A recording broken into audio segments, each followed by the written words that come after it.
నమస్తే అండి, నేను మీ విష్ణు కిషోర్, ఆస్ట్రోన్యూమరాలజిస్ట్ని. మీరు 1, 10, 19, 28 కానీ 3, 12, 21, 35 తేదీలో తులారాశిలో జన్మించారా? ఎవరైనా తులారాశి వాళ్ళు మీ పేరులో మొదటి అక్షరం ASLGC అనే లెటర్స్ తో మొదలవుతుందా? ఈ రెండిట్లో డేట్ ఆఫ్ బర్త్లు కానీ లెటర్స్ కానీ మ్యాచ్ అయితే ఇంకా మీ జీవితానికి కష్టాలు తప్పవనే చెప్పాలి. మీరు ఏదైనా సాధించాలనుకుంటే మీ జీవితంలో అన్ని ఒడిదుడుకులేనండి. సముద్రంలో అలలు ఎలా ఉంటాయో మీ జీవితంలో డబ్బు రావడం పోవడం ఒక అలలాగానే ఉంటుంది. సో మీరు కష్టపడతారు, ఆ కష్టానికి తగ్గట్టు ప్రతిఫలం ఉండదు. మీతో మీ పక్కన ఉన్న వాళ్ళే నా అనుకున్న బంధువులు మీ పతనాన్ని కోరుకుంటారండి. సో మీ జీవితంలో ఈ కష్టాలన్నిటికీ కారణం ఏంటంటే తులారాశికి రాశ్యాధిపతి శుక్రుడు. So me date of birth మొత్తం మీ డెస్టినీ నెంబరు 1 కానీ 3 కానీ అయి ఉండదు. సో శుక్రుడికి శత్రు సంఖ్యలు ఏంటండి?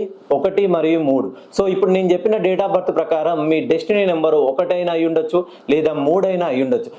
ఎప్పుడైతే మీ డెస్టినీ నెంబర్ 1 కానీ 3 అయి ఉండి మీరు తులారాశికి చెందిన వారైతే మీకు ప్రపంచంలో ఎక్కడ ఉన్నా కూడా మీకు కష్టాలు తప్పవనే చెప్పాలండి.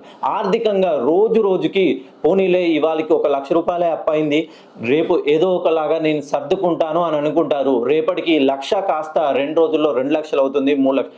తీరని పీకల్ లోతుకు మునిగిపోయేంత వరకు మీకు ఎటువంటి సొల్యూషన్ దొరకదండి. ఒక్కసారి మీ పేరులో ఉన్నటువంటి సంఖ్యాబలాన్ని మీ శుక్రుడికి సంబంధించిన శత్రు సంఖ్యలు 1, 3ని చేంజ్ చేసుకున్నట్లయితే మీకు ఆర్థికంగా మంచిగా నిలదొక్కుని ఎవరైతే మిమ్మల్ని అవమానపరిచారో, హేళన చేశారో, మిమ్మల్ని చూసి నవ్వారో, వీడి జీవితం ఇంతే, వీడు బాగుపడడు, వీడితో ఉంటే మనకు కూడా కష్టాలు తప్పవని మీ నుండి దూరంగా ఎవరైతే వెళ్ళిపోయారో వాళ్ళే మీ దగ్గరికి వచ్చి నువ్వు గ్రేట్ రా అని చెప్పే రోజులు రావాలనంటే మీ పేరులో ఉన్నటువంటి సంఖ్యాబలాన్ని ఒక్కసారి శత్రు సంఖ్యలు కాకుండా destiny number, compound letter, pillar letter దానికి సంబంధించి మంచి పాజిటివ్ ఉన్న నేమ్తో మీరు కరెక్షన్ చేయించుకోండి. ఖచ్చితంగా మీకు విజయం వరిస్తుంది.